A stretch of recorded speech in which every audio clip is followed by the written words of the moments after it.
We have breaking news in the credit world that you do not want to miss.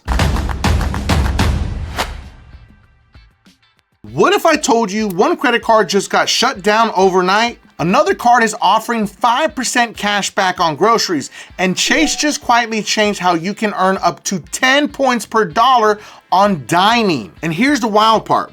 Most people will completely miss how to use this correctly. So today we're breaking down the new Chase Freedom 5% categories, the sudden shutdown of a mortgage rewards card, a new 5% grocery card that sounds amazing but isn't for everyone, and how to squeeze maximum value out of what still works. So let's get into it. We got a lot to unpack today, so let's start with Chase. If you have the Chase Freedom or Freedom Flex, you already know the deal. 5% back on up to $1,500 per quarter in rotating categories. And that's $75 in cash back or 7,500 Chase points. For the current quarter, the categories are Old Navy, department stores, Chase Travel, and for December only, PayPal, which is about to end. If you haven't maxed these out yet, you still have time. That's free money people forget to activate every single year. Now let's talk about from January to March of 2026 categories. They are Norwegian Cruise Line,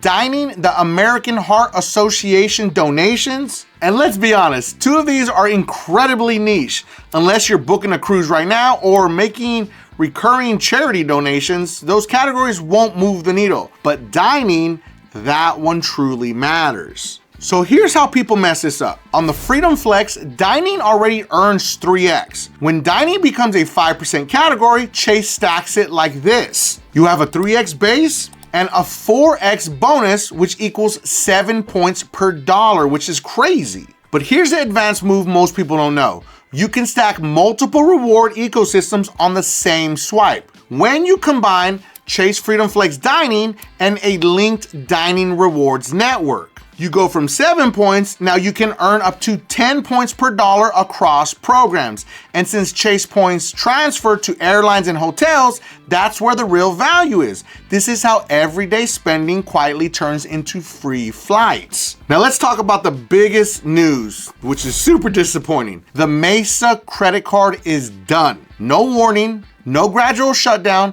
accounts closed, cards stopped working. This was the unicorn card for homeowners. And why? Because it let you earn up to 100,000 points per year on mortgage payments, no annual fee, plus hundreds in statement credits, which leads to the obvious question, how did anyone think this was even sustainable? Everyone thought I was crazy when I started to question it. It made no sense to me. Like, where are they making money? They're not. And listen, I never talked about this before, but I actually had a very productive conversation with the team at Mesa, and then they just disappeared. I'm like, yo, what is going on with this company? Something was wrong, and I could smell it a mile away. Because you don't just talk to a YouTuber or any other creators and then just magically disappear. And then I saw who the card was backed by. It was backed by Celtic Bank, one of the largest subprime lenders in the industry. I was like, this is not a good look. But then again, you have the Built card, which was backed by Wells Fargo, but Wells Fargo pulled out of it.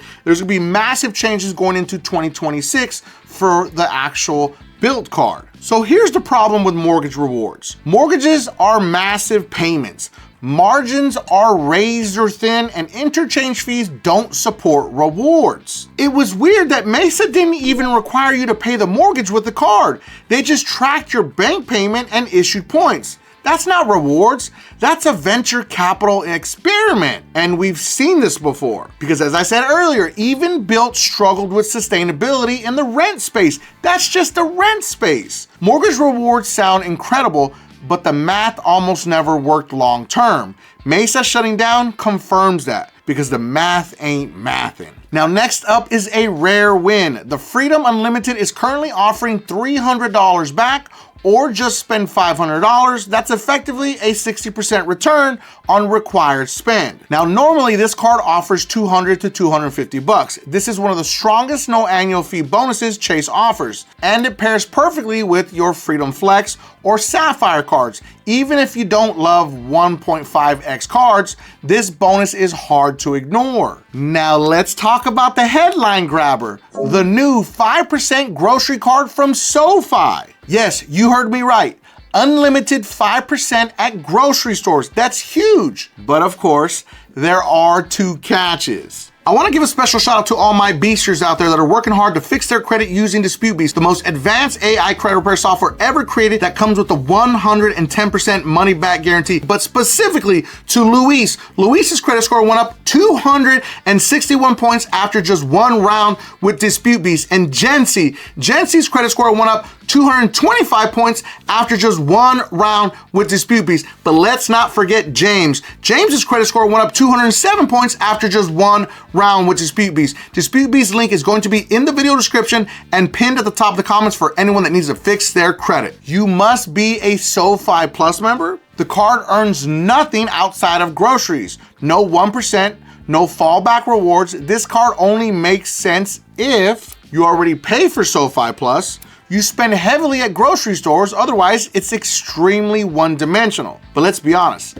who doesn't spend heavily at grocery stores nowadays with the prices of everything? So here's the bottom line. Chase dining categories are the real winner this quarter. Mortgage rewards remain unstable, and I don't think it's gonna change anytime soon unless Built can figure something out. I feel like Built will be the only one to do it. And then we're gonna see a bunch of copycats, as usual, which kind of what Mesa tried to do and they weren't successful, unfortunately. Now pay attention because Freedom Unlimited's bonus is legitimately strong for that specific card. The 5% grocery card is powerful, but only for a narrow audience. So if you understand how these systems stack, you win. If not, you leave value on the table, and that's a huge difference. Last part's the most important. I feel like we're seeing a trend now, and a lot of credit card companies or banks are going to move into this sector where you have to be a specific member to access specific credit cards. It started with Robinhood, and people said, oh, this is crazy. I was like, it's not. With banking regulations being pulled back, these banks are going to do whatever they can to squeeze consumers as much as they possibly can, as many times as they can. So allowing you to have to actually pay to have access to a credit card does not sound strange in the current times that we're in. So let me know in the comments, do you think it's worth it to actually pay a fee to access a specific credit card? I mean, it's kind of the same as paying an annual fee if you think about it, but kind of not. But honestly, do these compare to the American Express Gold card or some of the other Chase credit cards that are already stacking these rewards for you? Or like the Saver card and all those other credit cards? Let me know in the comments what you truly think. And if you have any collections, charge-offs, or negative items that you need to delete from your credit reports, make sure to watch this video right here because it's gonna show you how AI will do all the work for you, mail your letters, and it comes with the 110% money back guarantee. And if you felt that I brought you some value in this video, make sure that you don't forget and subscribe to increase your credit score.